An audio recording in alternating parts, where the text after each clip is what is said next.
Fala pessoal, boa tarde, bom dia, boa noite, tudo bom com vocês? Aqui quem fala é o Wokla e eu vou dando continuidade. Na verdade, essa gravação é a segunda que eu tinha gravado semana passada, mas por alguma obséquio da vida, a live ela não. A live não, né? Eu tô fazendo agora direto live, eu tô falando live.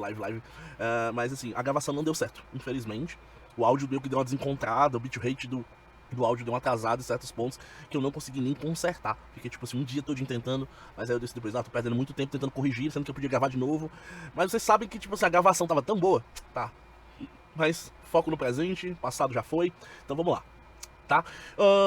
Bom, na aula passada, a gente falou um pouco sobre o conceito de introdução da rede, né, das redes de computadores e como funcionam, e que para poder funcionarem, elas precisam utilizar um identificador que é parecido com o CPF que a gente utiliza, né? Cada pessoa tem um número único de identificação e no meio da internet, todos os dispositivos conectados à internet, teoricamente, pelo menos, deveriam ter um IP disponível para cada um, tá?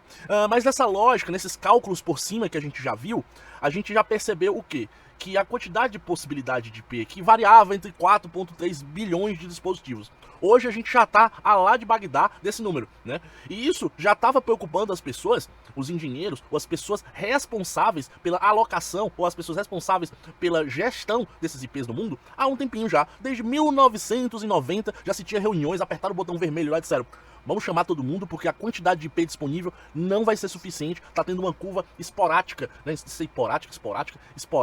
Acho que é esporástica. Enfim, você entendeu. Que vai chegar num determinado momento ali de 92, 93, que vai acabar os números de IPs e a internet vai parar.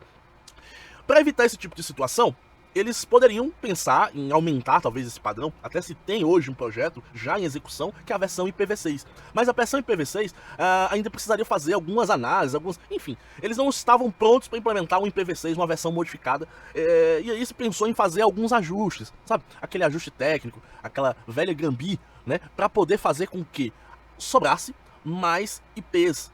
Então a primeira coisa que foi feita foi, falando aqui sobre a máscara.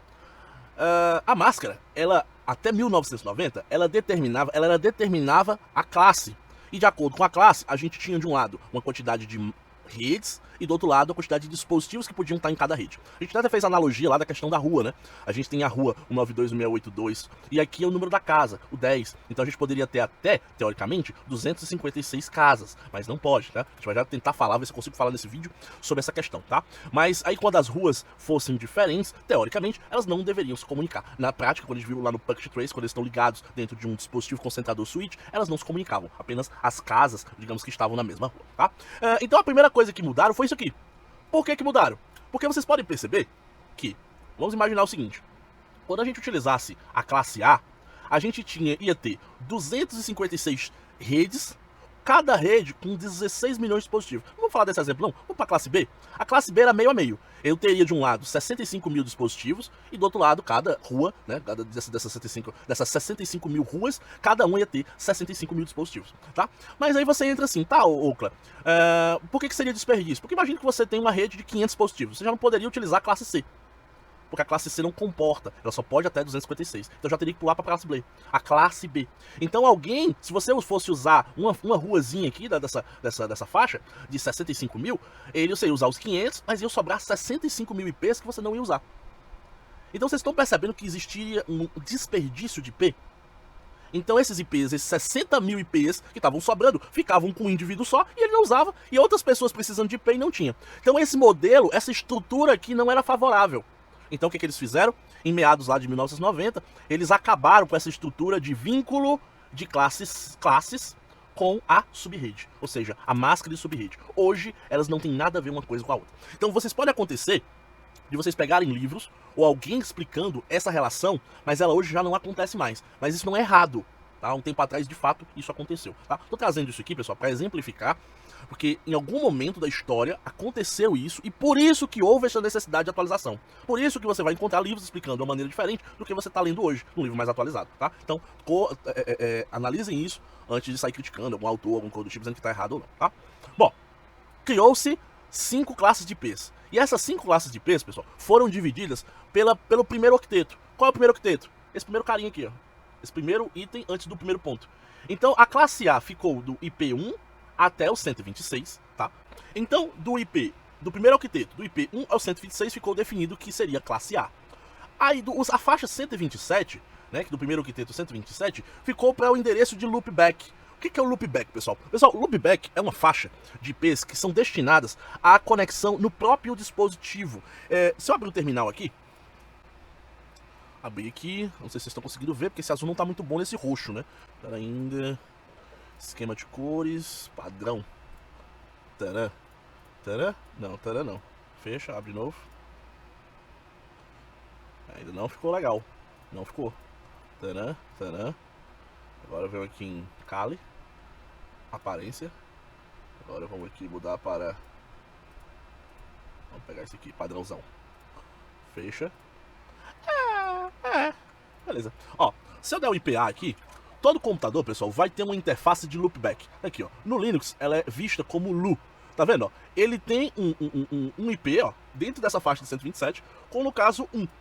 Ele é definido exatamente, essa interface do loopback, ela é definida exatamente como uma maneira, como se fosse um adaptador virtual, onde os serviços que estão na minha máquina podem usar esse adaptador como um meio de comunicação, tá? Então, em vez do serviço se comunicar ou se integrar diretamente com o outro através de alguma característica fora do comum, você usa o próprio adaptador, que aí você usa os protocolos, as características da velocidade do caminho de rede para poder se comunicarem, tá? Então, isso aqui vocês vão ver muito, tanto no Windows quanto no Linux. Então, sempre que você vê esse adaptador aqui, LU ou Loopback, alguma coisa desse tipo, vocês entendem que é o adaptador da minha própria máquina. E aí ele sempre está atrelado a algum IP da faixa 127. Então, eles determinaram isso como Loopback. Isso aqui não é uma classe, tá? Isso aqui, pessoal, é um endereço exclusivo que foi retirado dessa faixa propositalmente, tá?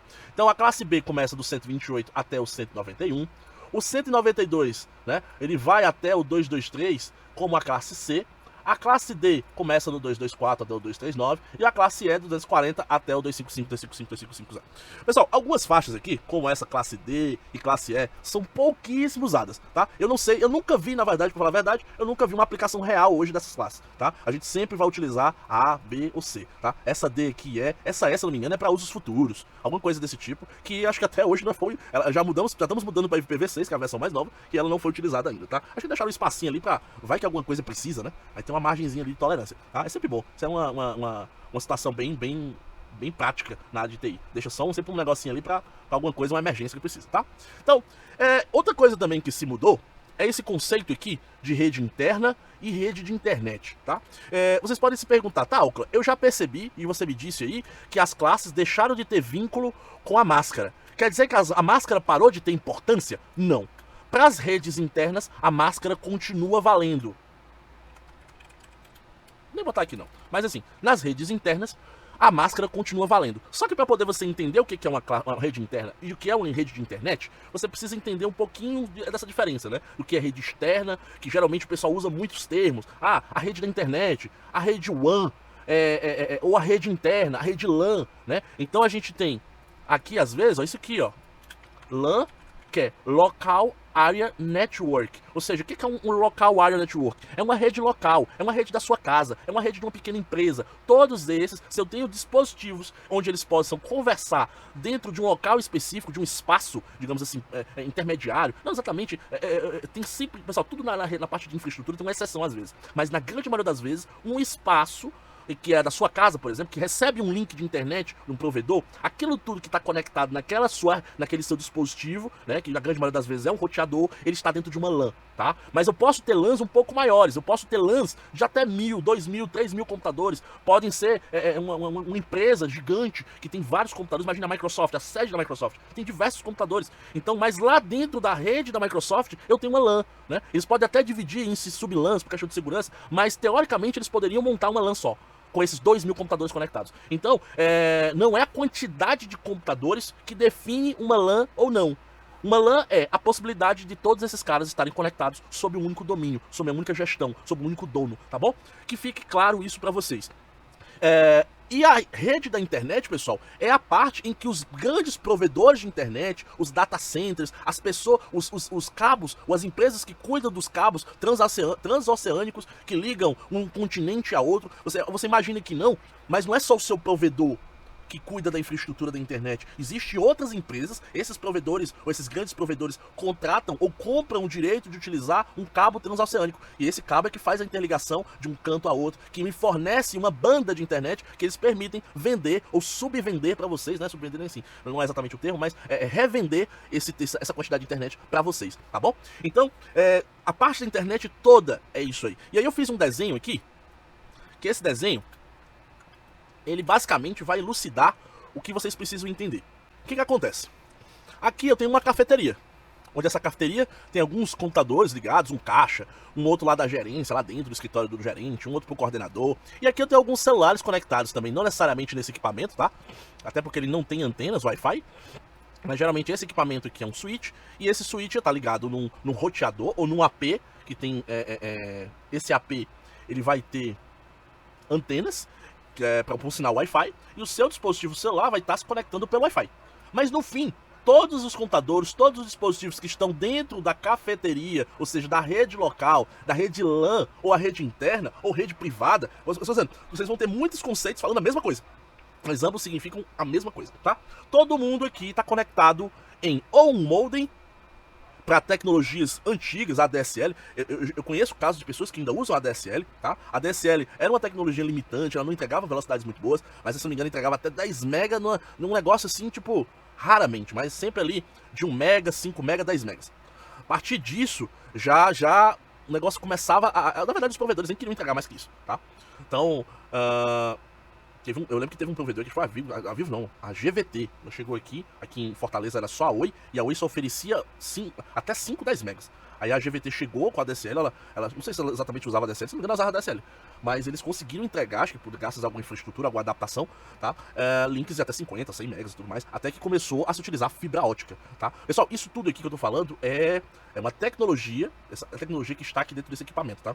E aí, fibra ótica é a tecnologia do cabo, que aí eu posso até falar depois um pouco mais sobre isso, se vocês quiserem, mas não é uma coisa que há necessidade de se aprofundar. Talvez eu vá falar um pouco, de camada de rede, vou falar um pouco ali sobre essas tecnologias. Mas vocês podem ter certeza que aqui dentro vocês vão estar utilizando um cabozinho azul, aquele mais popular, e esse cabinho azul vai estar ligado aqui no seu switch, ou no seu roteador, ou no seu equipamento. Pode acontecer também se você ter um roteador, e esse roteador já tem o ONU integrado. Mas tradicionalmente eles entregam só a ONU, tá? E aqui a ONU é que faz a ligação com o provedor de internet. Esse cara aqui, essa rede aqui, quem cuida é o provedor. Mas aí vocês podem perceber que existem outras redes até chegar lá no seu servidor, no site que você quer acessar, por exemplo. E essas redes, elas precisam ser gerenciadas, elas precisam ser cuidadas. E aí que entram outras empresas para estar cuidando disso aqui, tá? Mas não vamos falar disso agora não, tá? Eu quero que você volte para cá. Então, aqui dentro, eu tenho uma rede interna. Se eu fosse usar a mesma ideia lá de 1990, cada dispositivo precisaria ter um IP público. Porque para ele se conectar na rede, ele precisaria de um IP. Só que eles inventaram uma outra gambi, né? Fora essa reestruturação aqui da máscara, eles inventaram um negócio chamado NAT, que significa Network Address Translation. Ou seja, é um tradutor de endereços de rede. Acredito que seja isso a tradução, tá? Então esse tradutor, o que ele faz? O provedor, em vez de ele, na hora que você contrata a sua internet, te dá, ele perguntar, porque vocês nunca, não sei se vocês já contrataram a internet, mas o provedor nunca pergunta. Algumas vezes eles perguntam só para saber qual o equipamento que vão botar aqui, mas na grande maioria das vezes eles perguntam, eles não perguntam a quantidade de dispositivo que vai ter dentro da rede. Para eles tanto faz. Você só contrata a velocidade lá, eu quero 200 MB, 300 MB, 500 MB, e aí eles vão, de acordo com essa velocidade aqui, eles vão configurar o teu equipamento para poder receber aquela velocidade. Mas o que tem aqui para dentro, eles tanto faz, se tiver 10, 15, 20, não vai importar. Por que não vai importar? Porque eles vão configurar, por causa do NAT, eles vão configurar um IP público aqui, ó, no equipamento. Esse IP público, de fato, vai ser ligado àqueles IPs que são distribuídos na internet. Então vocês podem perceber que toda essa área cinza aqui, eu posso dizer que essa área cinza, ela é a internet. E aí esse equipamento, quando você vai contratar esse equipamento, você vai lá no seu provedor e diz, provedor, eu quero internet. Ele, pois não, vou colocar aqui um cabo de fibra ótica até a sua casa, vou ligar aqui uma ONU, e essa ONU, quando se conectar no provedor, o provedor vai liberar um IP público para esse cara aqui. Puf. E esse IP público é o que vai acontecer. E os outros equipamentos de dentro, Oakland, como é que vai funcionar? Cada um deles também vai ter um IP, mas de uma faixa separada. Ou seja, eu vou ter uma rede aqui dentro que vai trabalhar dentro dessas classes aqui, ó. De preferência, usando essas faixas aqui, ó. Eu tenho, ó, o loopback que a gente já falou, eu tenho a classe A que eu posso usar dessa faixa a essa faixa, da classe B que eu posso usar dessa faixa a essa faixa, e dessa classe C que pode usar dessa faixa até essa faixa. Geralmente vocês podem perceber que eles vêm, ó, sempre de 192, 168, 00. Sempre vem um roteador, ou seus equipamentos, ó, sempre vão estar dentro dessa faixa. Deixa eu pegar aqui meu PowerShell, dar o IP config, ó. Aqui é a faixa do meu equipamento, ó. 192, 168, 1530, ó. Tá vendo aqui? Isso aqui é a minha rede, ó. E isso aqui é a quantidade de dispositivo. Então eu posso ter nessa rede até 254 dispositivos. Então aqui, ó, eu posso escolher qualquer valor dessa faixa aqui, ó. Sem problema nenhum. Então o que eles fizeram? Beleza, então em vez de eu me preocupar quantos dispositivos tem aqui dentro, eu vou entregar um IP público aqui, e todos os computadores que forem sair para a internet, por exemplo, para acessar o site do Google, imagina que esse aqui é o servidor onde o site do Google está hospedado. Então eles vão vir, vão passar pelo seu dispositivo concentrador, vão passar pelo seu equipamento. A partir daqui, só esse equipamento aqui vai saber de onde surgiu. Mas para o provedor de internet, ele já não vai saber que a requisição saiu dessa máquina. Ele só vai saber que saiu desse equipamento, que ele controla até aqui. Entendeu? Mas a rede interna é de gestão do dono da infraestrutura. Então essa solicitação vai sair daqui, vai passar pelo equipamento, o equipamento vai para a infraestrutura do provedor, e assim ele vai rolando por toda a infraestrutura da internet, por vários roteadores da internet, até chegarem no servidor web.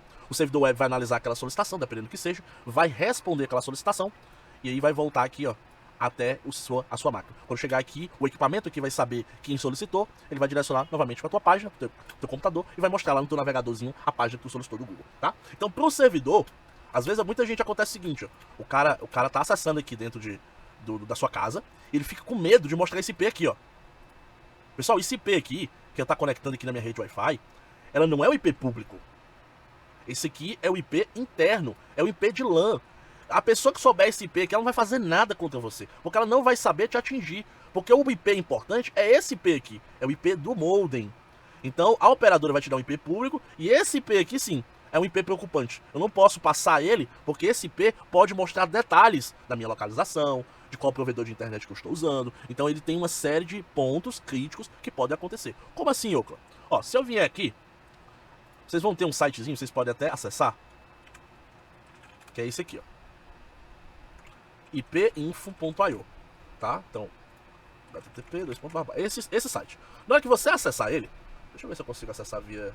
Ó, vou me conectar aqui numa VPN, só para não entregar.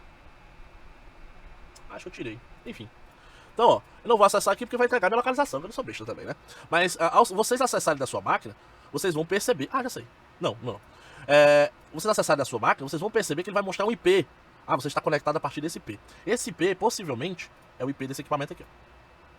Esse IP ele não muda constantemente. Geralmente eles te atribuem esse IP e deixam com você, até porque se você fizer uma merda, o que é uma merda? Vamos supor que eu fiz lá uma idade de hacker lá, bonitão, achei uma vulnerabilidade lá no servidor, aí eu quis acessar. Quis lá fazer um pentest, hackear, né? Então, aqui tá você conectado, aí você foi lá, começou a acessar. Puf. Aí as requisições vão sair daqui, vão passar pro provedor e vão chegar lá no servidor. O servidor aqui vai ter no seu log, que todo servidor web ou serviço tem um log que ele armazena na máquina, que nada mais é do que um registro do que está acontecendo com ele, vai ter o acesso do IP de quem originou aquela requisição. Ou seja, vai lá no log do servidor, vai estar esse IP aqui, ó. Aí você diz assim, tá, mas eu estou protegido, porque segundo o que você falou, ninguém aqui de fora consegue saber de qual é a máquina que está acessando aqui dentro. Ok. Mas aí, vamos imaginar o seguinte, o cara daqui, que se sentiu ofendido por estar sendo atacado, ele pode acionar, sei lá, a Polícia Federal da vida, e aí a Polícia Federal vai dizer, beleza, me passa os logs aí. Ah, é o IP tal? De quem é esse IP? Ah, esse IP é do provedor X. Vamos lá no provedor X. Ô, provedor X, quem era o ciclano que naquele dia do ataque XYZ tava fazendo fuzzing lá, tava atacando aquele servidor ali, nesse dia e horário? Aí ele vai analisar lá, quem tava nesse dia e horário aqui era o ciclano. Depois me passa os dados desse ciclano, que eu quero analisar ele, quero começar a investigar ele aí. E eu quero também que você faça o seguinte, coloque aí um sniffer nesse cliente. Eu quero agora, a partir de hoje, analisar o tráfego de que ele está fazendo. Se ele fez uma vez, ele vai fazer de novo e eu pego ele no fraga. Então, resumidamente, é isso. E aí você, despercebido, vai estar aqui de novo, vai fazer um outro ataque e ele está te monitorando. Ah, ele está atacando fulano agora. Vamos ver agora. Vamos agora lá na casa dele. Aí ele analisa, chega lá na casa dele, aí diz, pois vamos fazer a apreensão agora em todos os seus equipamentos pra gente analisar o que você estava fazendo. Da onde estava fazendo, por que estava fazendo. Porque às vezes também, pessoal, pode ser uma falha. Pode ser que aqui dentro, num computador desse, tem um vírus e alguém de fora tá usando essa máquina pra fazer, ou seja, tentando interceptar uma máquina em outra máquina. Ou seja, o cara tá usando essa máquina aqui como se fosse uma botnet, né, que o pessoal chama, pra poder acessar outro. Ou seja, tem alguém na internet, em algum lugar na internet, que hackeou essa máquina. Ou seja, ele conseguiu incorporar um vírus aqui pra fazer com que essa máquina saia o acesso por aqui e ataque um site.